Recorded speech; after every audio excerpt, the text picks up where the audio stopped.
सोगानी परिवार जयपुर। गुरु भक्त परिवार श्री प्रताप माल जी नंद किशोर जी, पत्नी श्रीमती लता देवी, पुत्र श्री अनुज कुमार, पत्नी श्रीमती श्रुति देवी, पौत्र आकाश, अंश, विनायका, सूरत, सीकर, राजस्थान। श्री एसी जैन, श्रीमती प्रमिला जी जैन, अल्पना, संदीप, पलक एवं नमन, डॉक्टर वरुण, प्रियंका, सम्यक एवं स्वस्ति, डॉक्टर नीलम, डॉक्टर विजय, ईरा एवं विवान, डॉक्टर नितिन जैन, डॉक्टर अल्पना जैन, पुत्र श्रुत जैन, पुत्री अमिया जैन।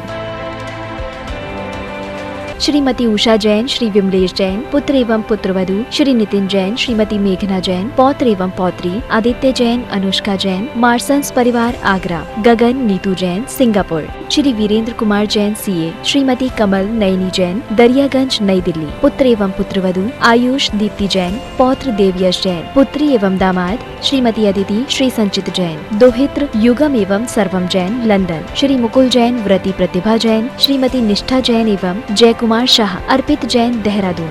श्री सुशील कुमार जैन, धर्मपत्नी श्रीमती निर्मल जैन, पुत्र पुत्रवधू श्री मुनीश कुमार जैन, श्रीमती मेघा जैन, पुत्र पुत्रवधू श्री हर्ष कुमार जैन, श्रीमती सोनिका जैन, पौत्र समर्थ जैन एवं पार्थ जैन, पौत्री भव्या जैन, हिया जैन एवं Shri Jain. Firm Shri Arihant oil and general mills, तहसील रोड, जगराव, लुधियाना, पंजाब। श्री नरेंद्र जैन, कप्तान, धर्मपत्नी श्रीमती शील जैन, पुत्र व पुत्रवधू श्री संदीप जैन, श्रीमती सुनीता जैन, श्री अंकुर जैन, श्रीमती शिवानी जैन, पौत्र व पौत्री श्रेयांश जैन, समृद्धि जैन, संभव जैन, पुत्री एवं दामाद श्रीमती रचना जैन, श्री संजय जैन, दोहित्र श्री सक्षम जैन, पत्नी श्रीमती शिल्पी जैन, दोहित्र उत्कृष्ट Jain, Shalimar Bagh, Delhi 88। Firm messrs high tone trading and manufacturing company, manufacturers and exporters of public address, amplifiers, speakers, microphone आदि। B3, B7 Mangolpuri industrial area, Delhi 83।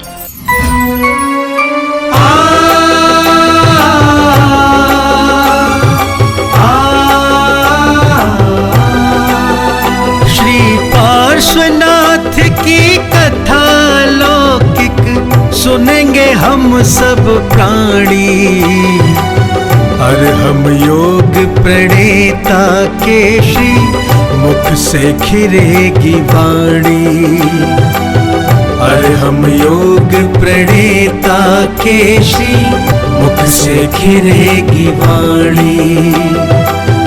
बाल ब्रह्मचारी बन जिसने वेश दिगंबर धारा, बाल ब्रह्मचारी बन जिसने वेश दिगंबर धारा, जिनके तप संयम के आगे दुष्ट कमठ भी हारा।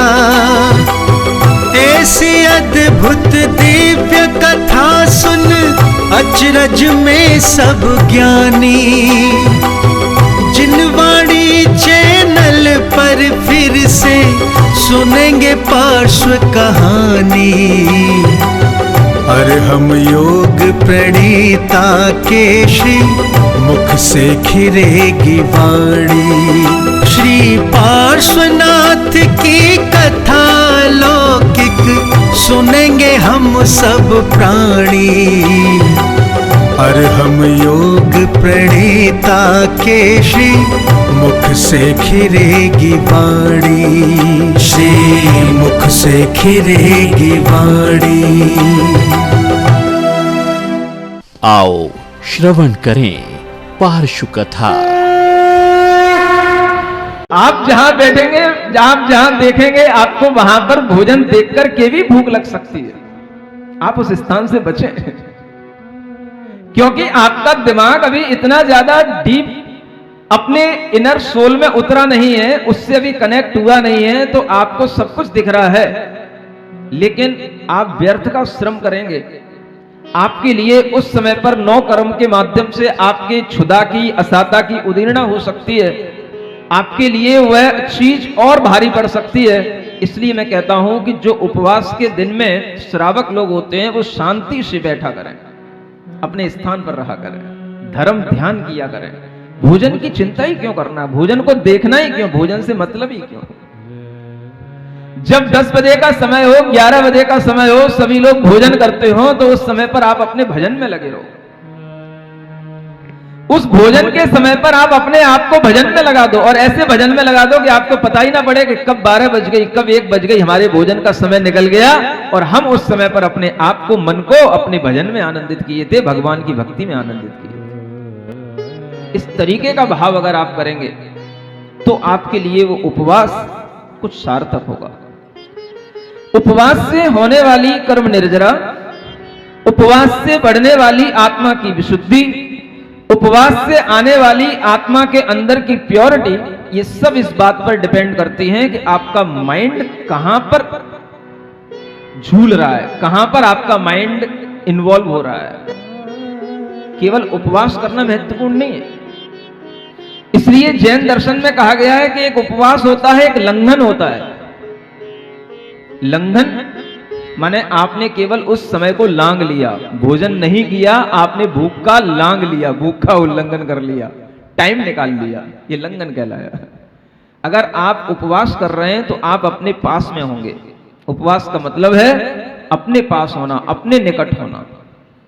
और इस तरीके का उपवास जब व्यक्ति नहीं कर पाता है, तभी उसके लिए डॉक्टरों के माध्यम से ऐसे प्रयोग किए जाते हैं कि अगर कोई मान लो कैंसर का पेशेंट है, वो कैसे उपवास कर सकता है। जिसने अपने जीवन में कभी इस तरीके के उपवास किए हो, साधनाएं की हो, तो उसके लिए संभव है। लेकिन जिसने कभी ऐसा नहीं किया, तो डॉक्टरों ने एक अच्छा तरीका निकाला। मैं भी आज सुनकर के सरप्राइज हो गया कि ऐसे भी डॉक्टरों ने ये मेडिसिन ढूंढ रखी है कि आपके दिमाग को तो बिल्कुल फुलफिल महसूस होगा कि हाँ मेरा भरा हुआ है, मैंने आज खा लिया है, और पेट में, बॉडी में कुछ नहीं होगा।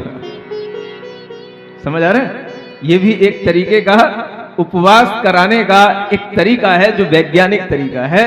अगर हम इस तरीके को अंतरंग तप के साथ जोड़ें तो आप समझ पाएंगे कि बाह्य तप में हम शरीर को तपाते हैं, तो अंतरंग तप में हम अपनी आत्मा में अपने मन को जोड़ते हैं। मन को शरीर में नहीं जोड़ते, मन को कहां जोड़ते हैं? अपनी आत्मा में जोड़ते हैं। किसी ना किसी तरीके से अपनी आत्मा के गुणों का उद्घाटन करने के लिए प्रक्रिया अपनाते हैं। और अंतरंग तप में सबसे पहला तप आता है प्रायश्चित तप, और सबसे अंतरंग तप में सबसे बड़ा तप होता है ध्यान तप। माने आपने अपने मन को पूरा ध्यान में डुबो दिया। अगर आपने अपने मन को ध्यान में डुबो दिया, ध्यान में लीन कर लिया, आपको पता ही नहीं पड़ा कि हमारा शरीर उपासा है, तो आप समझ लेना कि आपने अंतरंग तप भी कर लिया, और अब आपको कोई डॉक्टरों के इंजेक्शन की जरूरत नहीं रह जाएगी, क्योंकि आपने अपना मन ध्यान में लगा दिया।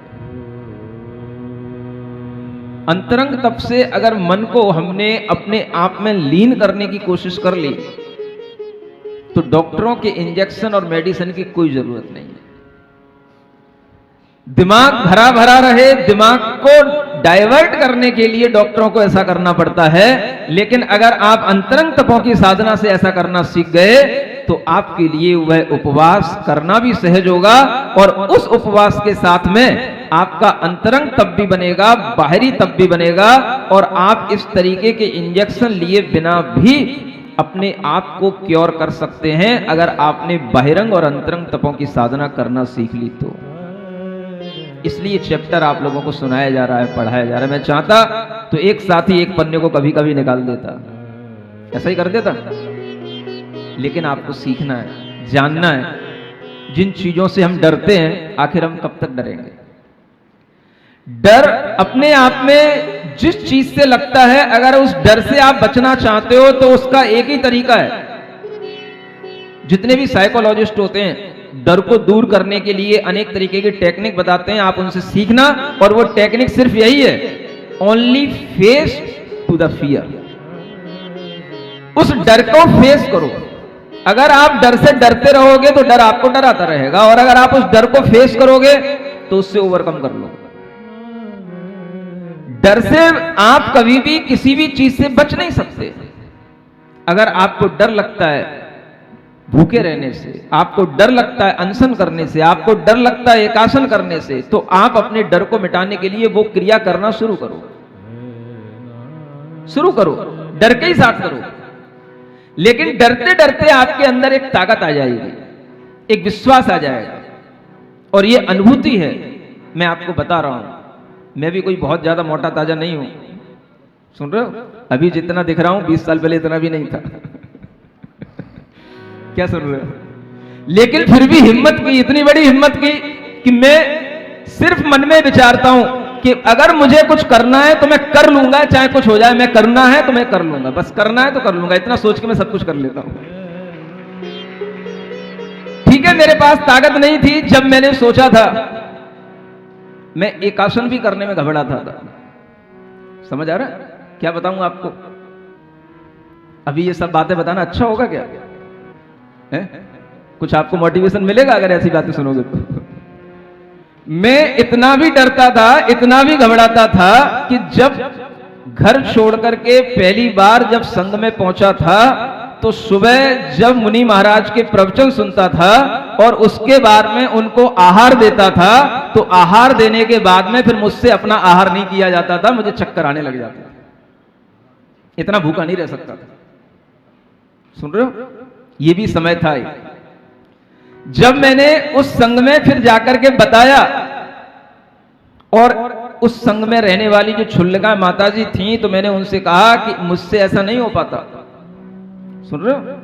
ये संघ की बात बता रहा हूं। सबसे पहले मैं पहुंचा था आचार्य पुष्पन सागर महाराज के पास में, और उनके यहां पर जो छुल्लिका माताजी थी उनसे मैंने कहा कि मैं सुबह 11 बजे भोजन करूं और तब तक भूखा रहूं, मेरे बस की नहीं है, मेरे से नहीं हो पा रहा है। सुन रहे हो? तो माताजी कहती बेटा कोई बात नहीं। मैं नया ही नया पहुंचा था, उन्होंने संभाला, उन्होंने कहा बेटा कोई बात नहीं, एक काम किया कर, जब मंदिर से पूजन करने के बाद में फ्री हो जाता उसके बाद मेरे कमरे पे आ जाएगा, मेरे पास आ जाएगा। कोई बात नहीं।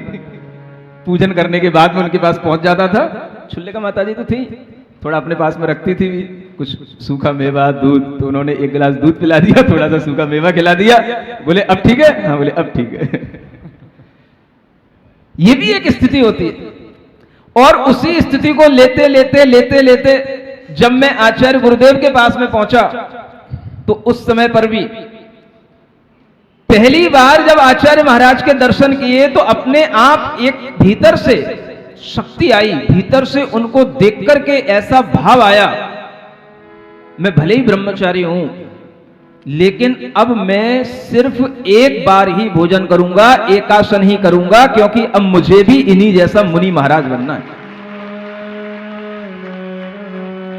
अब किसी ने नहीं समझाया कि बेटा एक आसन करना है, अब अपने आप गुरु महाराज के दर्शन मात्र से भाव आ गया। जब पहली बार उनका दर्शन किया और अपने आप नियम ले लिया, उनको भी नहीं बताया, अपने आप ले लिया और एक आसन शुरू कर दिया। ब्रह्मचारी अवस्था से एक आसन चलने लग गया। अब इतना हो गया कि एक टाइम खा करके चल रहा है, लेकिन धीरे धीरे जब प्रतिमाएं बढ़ती हैं, प्रोषद आदि उपवास होते हैं, तो अनेक तरीके की इस तरीके के भी उपवास होते हैं कि आपको अष्टमी को, चतुर्दशी को कम से कम क्या करना है? एक आसन भी नहीं करना है। या तो उपवास करो या केवल दूध पानी से काम चलाओ। समझ आ रहा है? जब आचार्य महाराज के पास पहुंचा तो आचार्य महाराज ने पूछा कितनी प्रतिमाएं हैं? तो हमने कहा 7 प्रतिमाएं हैं। तो पूछने लगे पुरुषद उपवास करते हो? एक आसन कर लेता हूं। एक आसन से काम नहीं चलेगा, क्या करना? तो दूध पानी से केवल काम चलाना। सुन रहे हो? अब दम तो थी नहीं कुछ ज्यादा, दूध पानी कितना पियोगे? ज्यादा पियोगे तो परेशानी हो जाएगी। समझ आ रहा है? अब ठीक है, गुरु महाराज ने कहा तो दूध पानी से ही काम चलेगा। अष्टमी आई, चतुर्दशी आई, दूध पानी लिया। जब पहली बार शुरू किया तो रात के 3 बजे के बाद से ऐसा लगता था कि अब उल्टी हुई, कि अब उल्टी हुई, कि अब उल्टी हुई। समझ आ रहा है? लेकिन वो सिर्फ एक अभ्यास है, और इस तरीके का अभ्यास करते करते जब वह जीव अभ्यस्त हो जाता है तो फिर इस तरीके की भी स्थिति पहुंच जाती है कि उपवास करने के बाद उपवास के दिन भी महसूस नहीं होता है कि मेरा आज उपवास है। यह भी स्थिति उसी जीव की बन जाती है जो जीव पहले इस तरीके से डरा करता है। आपसे इसलिए कह रहा हूं कि मुझे पता है कि यह सब भोग भूमि का इलाका है और उसी इलाके में अपन जन्म लिए हैं। आपको ये सब चीजें धीरे धीरे करके अपने अंदर ये साधना बनानी पड़ेगी, तो आप भी अपने आप में महसूस कर पाओगे कि हम भी ऐसा कर सकते हैं। सिर्फ आपको मन बनाना है, केवल ये दिमाग है, इसको बस कंट्रोल करना, कुछ नहीं करना है। कोई भी आदमी भूख से नहीं मरता, कभी भी आपने देखा होगा। जितना सबसे ज्यादा खा करके आदमी मरता है, भूख से कभी नहीं मरता, आप देख लेना। समझ आ रहा है? जितनी बीमारियां होती हैं खाने से होती हैं, भूखे रहने से कभी नहीं होती। लेकिन अति हर चीज की बुरी है, ये बात अलग है। लेकिन अगर आप बिल्कुल भी कुछ हिम्मत नहीं करते हैं तो आपको ये हिम्मत करना शुरू करना चाहिए, थोड़ा थोड़ा ये अभ्यास करना शुरू करना चाहिए। अगर आपके जीवन में किसी भी तरीके के रोग होते हैं तो उन रोगों का निष्कासन भी आचार्यों ने कहा है 15 दिन में। गृहस्थों को तो और ज्यादा ये सोचना चाहिए, मुनि महाराज के लिए इतना जरूरी नहीं क्योंकि वो तो एक ही बार भोजन करते हैं, लेकिन गृहस्थों को तो दिन में 3 बार खाते हो, सब तरीके का खाते हो, सब कुछ खाते हो। समझ आ रहा है? एक दिन तो खाली रखो मशीन को। आपकी कोई भी फैक्ट्री होती है, कोई भी आपकी गाड़ी होती है, उसकी भी आखिर आप महीने में 2 महीने में सर्विस कराने ले जाते हो, उसको क्यों नहीं ले जाते? समझ आ रहा है? लेकिन ये फैक्ट्री में ये चलने वाली मशीन, ना ये फैक्ट्री का प्रोडक्शन कभी बंद होता है, ना ये मशीन कभी बंद होती है। कभी ना कभी इसकी भी सर्विसिंग किया करो, और इसकी सर्विसिंग करने का तरीका यही है जो यहां बताया जा रहा है। लेकिन उसमें अपना दिमाग इस तरीके से नहीं जोड़ना चाहिए कि हम उसी में अपना ख्याल रखें कि आज मैंने भोजन नहीं किया, आज मैंने ये नहीं किया, आज मुझे बिल्कुल ढीला लग रहा है, आज ऐसा हो रहा है। आप अपने मन को लगाओ, कहीं ना कहीं डाइवर्ट कर दो। और अब तो आपके पास में एक बहुत अच्छा तरीका है, आप आंख बंद करके बैठ जाओ और ओम अरम नमः, ओम अरम नमः, ओम अरम नमः करते रहो। आप देखो कि ओम अरम नमः की शक्ति आपके अंदर से काम करने लग जाएगी, आपकी भूख की वेदना को दूर कर देगी।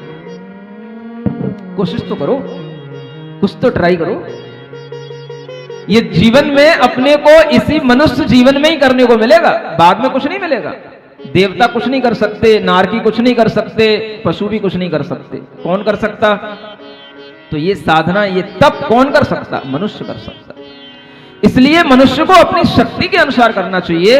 अगर आप कोई रोगी हैं, इस तरीके के रोगी हैं कि डॉक्टरों ने मना किया है, तो वो बात अलग है, उसमें भी आप अपनी शक्ति के अनुसार करें। लेकिन अगर आप स्वस्थ हैं तो लंबे समय तक स्वस्थ रहने के लिए आप इस प्रक्रिया को अपनाएं। डायबिटीज की स्थिति तभी बनती है जब हमने अपने लीवर पर इतना जोर डाल दिया हो कि लीवर भी काम करना बंद कर दिया हो। तो वह लीवर की कमी के कारण से ही जो हमारे अंदर शुगर किसी ना किसी तरीके से ग्लूकोज आज के रूप में बनती है, उसको हम डाइजेस्ट नहीं कर पाते, तो वह डायबिटीज का रूप ले लेती है। आप अगर उपवास करेंगे, जो आपके अंदर एक्स्ट्रा चीजें बन रही हैं वो डाइजेस्ट होंगी। अंगों को भीतर, इंटरनल ऑर्गन्स को ताकत मिलती है, लेकिन ताकत लगा के ही कहीं पर हम ताकत लगा पहुंचा सकते हैं। और वो ताकत आपको कैसे लगानी पड़ेगी? तो इसी तरीके के तप आदि करने से लगानी पड़ेगी। अब उन तपों में हम अपने माइंड को कहां जोड़ें? तो आचार्य कहते हैं अंतरंग तपों में जोड़ो। अगर आप अंतरंग तपों में जोड़ लोगे तो उस दिमाग के लिए फिर आपको जरूरत नहीं पड़ेगी कि आपके लिए कभी ऐसे इंजेक्शन लगाने पड़े कि आपका दिमाग तो भरा भरा महसूस करे और पेट खाली रहे। समझ आ रहा है? ये किसको नहीं करना पड़ेगा? जिसके लिए अंतरंग तप करने का अभ्यास होगा। आज हम सीखते हैं कि ये अंतरंग तप भी 6 प्रकार के होते हैं, और इन 6 प्रकार के तपों का यहां पर लाइनों में वर्णन किया गया है। मंगल भवन अमंगल हारी, पारसनाथ जगत हितकारी, सुख संपत सब ही घर आवे, पारस कथा भविक जन गावे, जो प्रमाद वश लागे दोष, शोधे ताहि छोड़ी छोरोस, आचार्य वाणी अनुसार, यही प्रथम वांछित तपसार। Page number 30। जे गुण जेठे साधु महंत, दर्शन ज्ञानी चारितवंत, तिनकी विनय करो मन लाय, विनय नाम तप सो सुखदाय। रागादिक पीड़ित अवलोय, बाल विरध मुनिवर जो होय। सेव करे निज संयम राखी, सोवैया व्रत आगम साखी। शक्ति समान सकल गुण ठाठ, करे साधु परमागम पाठ। परमोधम तप सो सुझाए, जासो सब संशय मिट जाए। निज शरीर ममता परिहरे, काउ सग मुद्रा दृढ़ धरे। अंतर बाहर परिग्रह छार, सोई तप विद सर्ग उदार। आरत रौद्र निवार सोय, धर्म शुक्ल ध्यावे थिर होय। जहाँ सकल चिंता मिट जाए, वही ध्यान तप जिन मत माई। यह बार विधि तप विषम, तपे महामुनि धीर। शहे परी सह विष दो, ते अववर्णो वीर। बोलो पार्श्वनाथ भगवान की। देखो ऐसे बनते हैं भगवान। तप रूपी है लक्ष्मी जो अपने जीवन में वो धारण कर रहे हैं, ये आगे इस तरह से काम आएगी कि जो अंतरंग तप आज कर रहे हैं, उन अंतरंग तप में सबसे पहला तप है प्रायश्चित तप। प्रमाद के कारण से, अज्ञान के कारण से अगर अपने अंदर कोई भी मन वचन काय से दोष लग जाते हैं, तो उन दोषों को स्वयं में भी मिथ्या कह करके, उनकी आलोचना करके उन दोषों को दूर करना। और अगर वो दोष बड़े हों, भारी दोष हों, दूसरों को देखने में आए हों, दूसरों ने उनको गलत समझा हो, तो फिर उन दूसरों के सामने भी प्रायश्चित लेना, गुरु को बताना, और जिनके समक्ष वह पाप हुआ है उन्हीं के समक्ष अपनी गलती को स्वीकार करना। ये सबसे पहला अंतरंग तप है। आप अपने मन को मरोड़ना चाहोगे, मन को अगर आप अपने कंट्रोल में लेना चाहोगे, तो सबसे पहले आपको प्रायश्चित सीखना पड़ेगा। प्रायश्चित भीतर से पश्चाताप करना सीखो। हुई गलतियों पर अपने भीतर से एक ऐसा दुख अपने ही अंतरात्मा में अभिव्यक्त करना सीखो कि ये जो मुझसे पाप हो रहा है, ये पाप हुआ है, इस पाप को हे भगवान मैं अब छोड़ना चाहता हूं। मुझसे जो पाप हुआ है, यह पाप का मैं प्रायश्चित लेना चाहता हूं। मैं ऐसा पाप अब नहीं करूंगा। इस पाप के भार से मेरी आत्मा नरक और त्रियंच गति में ना चली जाए, इसलिए मैं इस पाप का प्रायश्चित आज ही करके मैं अपने आप को शुद्ध करना चाहता हूं। ये पहला तप है। अब किसको तपाना है? मन को तपाना है, मन को। और मन को तपाने का काम कायर नहीं कर सकते, धीर वीर पुरुष ही कर सकते हैं। जिनके अंदर धैर्य होगा, जिनके अंदर मन में शक्ति होगी, वो ही करेंगे। जिसे ये दिख रहा होगा कि भाई दुनिया में कोई कुछ भी सोचे, कोई कुछ भी समझे, अगर हमने अपना किया हुआ पाप भी किसी को बता भी दिया तो उससे क्या फर्क पड़ता है। अगर हमारा पाप का प्रायश्चित उससे होता है, हमारी आत्मा धुल जाती है, तो हमारा मार्ग शुद्ध होगा। दूसरा दुनिया में कुछ भी सोचे, उससे क्या लेना देना। ऐसा जिसके पास में ज्ञान होता है, ऐसा जिसके अंदर धैर्य होता है, वही व्यक्ति प्रायश्चित तप को अंगीकार कर पाता है। सबको लगता है पाप तो कर लूं लेकिन कोई जान ना पाए, लेकिन पाप करने के बाद में वह अपने पाप का प्रायश्चित करे, खुद करे, गुरु से करे, तो वह प्रायश्चित नाम का अंतरंग तप कहलाता है। और यहीं से शुरुआत होती है मन को मरोड़ने की, मन को अपने आप में तपाने की, मन को अपनी आत्मा की शुद्धि के लिए तैयार करने की। पहला तप है। यहीं पे हार जाते हैं लोग। झूठ बोलना अपने स्वभाव में होता है, चोरी करना अपने स्वभाव में होता है, कुशील के भाव करना अपने स्वभाव में होता है, दूसरों के घर परिग्रह वैभव स्त्रियां देख करके ललचाना, ये सब अपने स्वभाव में होता है। कभी किसी को आता है कि मैं अपने मन में कितनी बार दूसरों के परिग्रह को देख करके ललचाता हूं, दूसरों के घर वैभव समृद्धि को देख करके विचार करता हूं कि ऐसा मेरे पास भी हो, नहीं भी हो पाता है तो किसी ना किसी तरह उसको अर्जित करने की सोचता हूं। कितनी बार दूसरी स्त्रियों को देख करके, दूसरे पुरुषों को देख करके मन में विचार आता है इनसे बात करें, इनसे संयोग हो, इनका संपर्क हो। ये सब क्या है? ये सब मन के पाप हैं, मन के। और इन मन के पापों का भी शोधन करने के लिए एक ही विचार दिया गया है, आप अपने मन को प्रायश्चित नाम के तप में लगाएं, प्रायश्चित करें। जितना आप भीतर से पश्चाताप करेंगे, अपनी अंतर आत्मा में भावना करेंगे कि मेरे लिए अब ये पाप नहीं करना है, ये मेरे लिए बहुत ही दुख देने वाला भाव है, उतना ही आप उस पाप से बचने की कोशिश कर पाएंगे। प्रायश्चित लेंगे, एक बार लेंगे, 2 बार लेंगे, 3 बार लेंगे, आपको खुद लगने लगेगा कि मैं इसी बात का प्रायश्चित कब तक लूं, मैं अपने आप को क्यों ना सुधारूं। यहां से अंतरंग सुधार शुरू होता है, जिसका नाम है प्रायश्चित, आलोचना, प्रतिक्रमण। ये सब इसी के भेद हैं। आलोचना करो, अपना आत्मनिरीक्षण करो, अपनी आत्मा की निंदा करो, अपने आप में भीतर से दुखी होकर के अपनी आत्मा में ग्लानि पैदा करो कि मैंने ऐसा क्यों किया। कितने ही पाप होते हैं जिन्हें हम दबा ढका करके बैठते हैं, और सब पाप करने के बावजूद भी हम बिल्कुल शुद्ध होकर के सामने बैठते हैं। सुन रहे हो?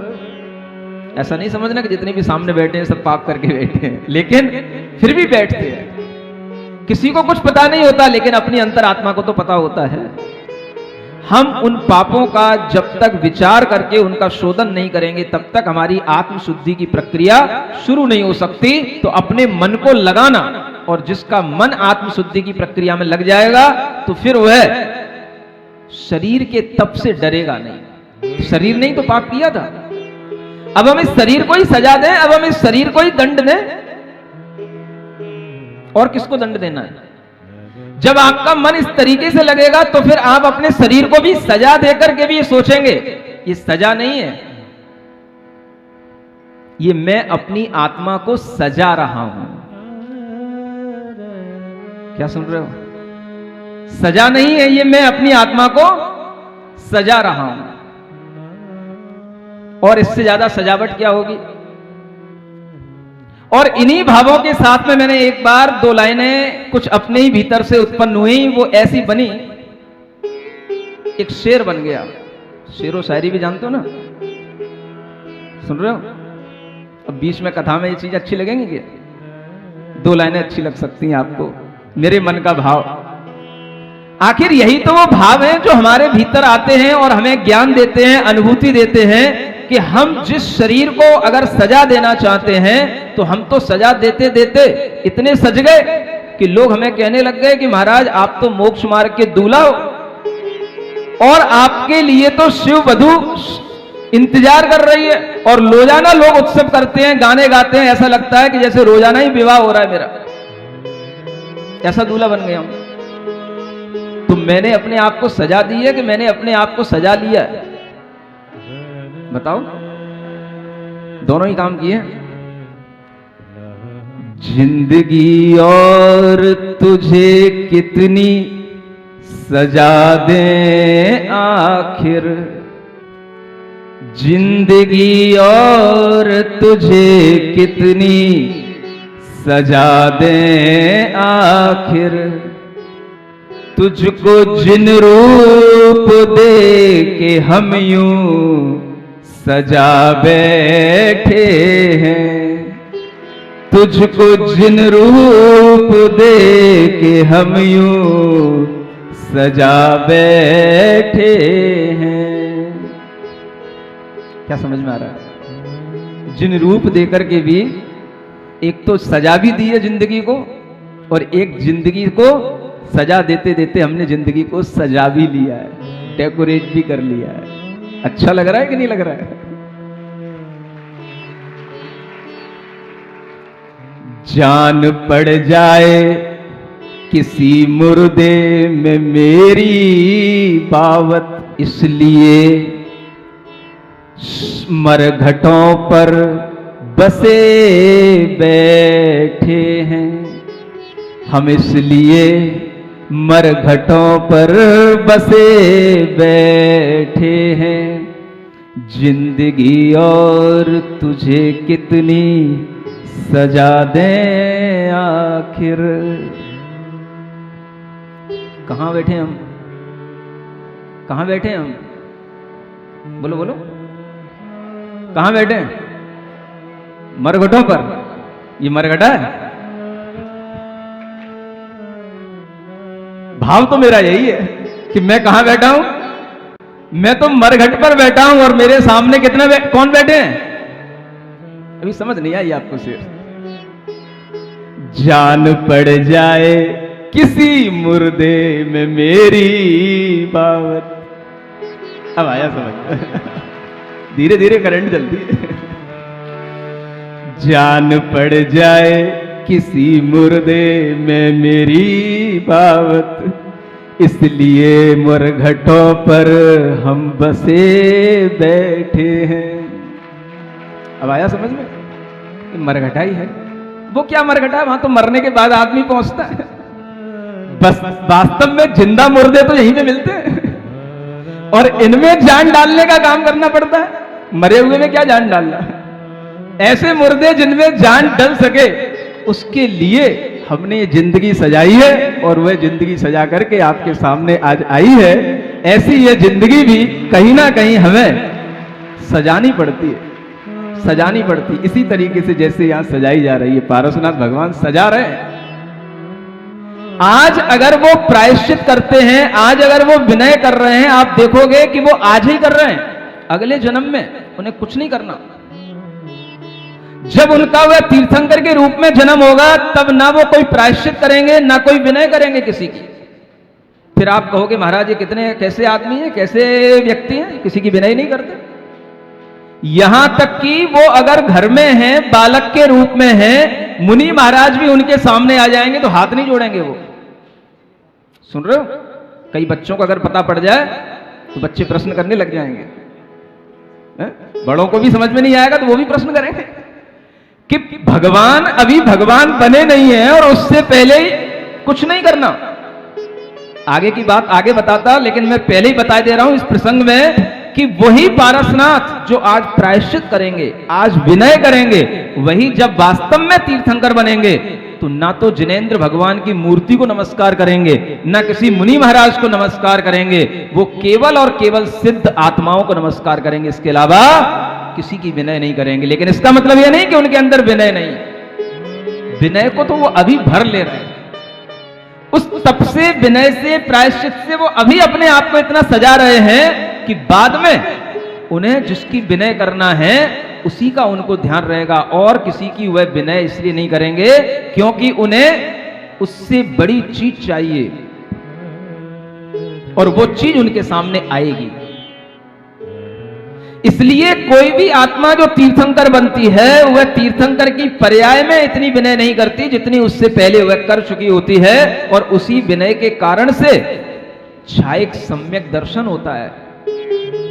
इन्हीं तपों के कारण से छायक सम्यक्त की प्राप्ति होती है। जो आत्मा के अंदर मोहनी कर्म होते हैं उनका क्षय हो जाता है, और ये क्षय होने के बाद वह विनय ऐसी बन जाती है कि वो हमेशा अंतरंग विनय उनकी बनी ही रहती है। तो उस समय प्रश्न मत करना कि अभी तो ये पारस कुमार हैं, अभी तो ये घर में रह रहे हैं और ये फिर भी मुनि महाराज की विनय नहीं कर रहे हैं। इसलिए पहले से कह दे रहा हूं अपने आप को, वो इतना प्रायश्चित विनय जे गुण जेठे साधु महंत, ऐसे साधु, ऐसे महान आत्माएं जो गुणों में जेठे, जेठे माने ज्येष्ठ हैं, जो गुणों में अपने से बड़े हैं, ऐसे दर्शन, ज्ञान और चारित्र को धारण करने वाले, तिनकी विनय करो मन लाए। मन को लगा करके उनकी विनय ही करो। अगर आपको घर बैठे बैठे ही कर्म निर्जरा करना है, घर बैठे ही बैठे अपने मन में अपनी आत्मा की शुद्धि करना है, तो बताओ आपको नहीं करते बनता है कोई बड़ा बड़ा उपवास, नहीं करते बनता है कोई ऊनोदर, नहीं करते बनता है कोई तप को, बाहरी तप को करना, तो आप अंतरंग तप को भी कर सकते हैं। और बड़े बड़े कर्मों की निर्जरा कर सकते हैं। प्रायश्चित करने में क्या लगता है बताओ? नहीं महाराज, बड़ा परेशानी होती है। अपने मन के पाप किसी को बताना में बड़ा सोचना पड़ता है। कहीं कोई पोल खुल जाए और कोई कुछ कहेगा तो क्या कहेगा, समझ रहे हो? इसका मतलब ये होगा कि आपने अपने जीवन में किसी को गुरु नहीं बनाया। इसका मतलब ये होगा कि आपको अपने गुरु पर विश्वास नहीं। जो व्यक्ति ऐसा सोचता है उसने अभी गुरु की महिमा को जाना ही नहीं।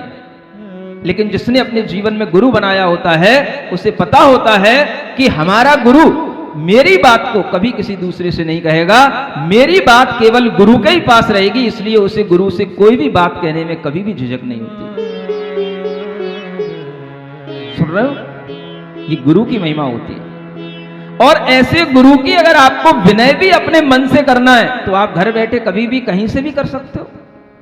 उनके सम्यक दर्शन, उनके ज्ञान की, उनके चारित्र की अगर आप भीतर ही भीतर ये भावना करते हो कि ऐसा ज्ञान, ऐसा चारित्र, ऐसा सम्यक दर्शन हमको भी प्राप्त हो, तो मैं आपको प्रत्यक्ष से, परोक्ष से, दूर से भी, मन से, वचन से, काय से प्रणाम करता हूं, नमस्कार करता हूं। तो ये विनय करके आप उसी समय पर अपनी आत्मा को शुद्ध कर सकते हो, मन को मरोड़ सकते हो। मन को मरोड़ने से ही थोड़ा सा तप होएगा। मन तो अहंकार करना चाहता है, हम क्या किसी से कम है, क्या सुन रहे हो? यहाँ ऐसे ही बोलता है आदमी, यहाँ का आदमी तो और ऐसे ही बोलता है, आगरा का आदमी तो है क्या बोलते हो? मैं काऊ से कम होगा तो जब ऐसे बोलोगे तो फिर कैसे विनय होगी? जब आदमी के अंदर से अहंकार निकलेगा तभी तो ये भाव आएगा कि नहीं, अपने से गुणों में बड़े हैं, उनकी विनय करना है, अपने अहंकार को कम करना है, तो उनके चरणों में झुकने में हमें कोई भी कष्ट और शर्म नहीं आनी चाहिए।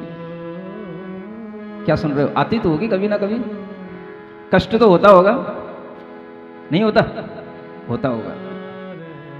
विनय करने में भी कष्ट होता है तो समझना कि हमारा अहम अभी हमको झुकने नहीं दे रहा है, हमको भीतर से अभी मजबूत नहीं होने दे रहा है। और ये सब चीजें हमारे ब्रेन को, हमारे माइंड को मजबूत बनाने वाली चीजें हैं। अंतरंग तपों से हमारी मन साधना बनती है, मानसिकताएं स्ट्रांग बनती हैं। झुकने वाला आदमी कमजोर नहीं होता है, झुकने वाला आदमी बहुत वीर होता है, मजबूत होता है, तब वो झुकता है। प्रायश्चित, विनय और इसी तरीके की वैया वृत्ति माने सेवा करना। कैसे जनों की सेवा करना? कोई रोग आदि से पीड़ित हैं, कोई व्याधियां हो गई हैं, तरह तरह से शरीर जीर्ण शीर्ण हो गया है, शरीर में किसी भी तरीके का कोई भी देख करके कुछ भी प्रसन्नता नहीं आती है, शरीर को देख करके ग्लानि आ रही है, तो भी उनसे दूर नहीं भागना, उनकी ये सोच करके सेवा करना कि देखो इनका शरीर ही जीर्ण शीर्ण है लेकिन इनकी आत्मा तो बहुत चोखी है, और इनकी आत्मा में सम्यक दर्शन, ज्ञान, चारित्र का जो परिणाम है, इसी कारण से ये हमारे लिए पूज्य है, हमें इनकी सेवा करके ही अपने अंदर कुछ फल मिलेगा। ऐसा विचार, ऐसी सेवा का नाम कहलाता है वैया वृत्ति। ये भी तप होता है जो भी मन मार के किया जाता है। मन कभी नहीं चाहता ऐसा कुछ करना, किसी की सेवा करना, किसी की टहल करना, किसी के लिए कोई भी हम आपत्ति से बचाने के लिए आगे आए, हम अपना समय लगाएं, अपनी ऊर्जा लगाएं, ऐसा कभी मन नहीं कहता। ठीक है, ज्यादा पढ़ लिख गए होगे तो सोचोगे भाई उनके कर्म का फल होगा, वो भुगत लेंगे, हमें क्या करना है। क्या सुन रहे हो?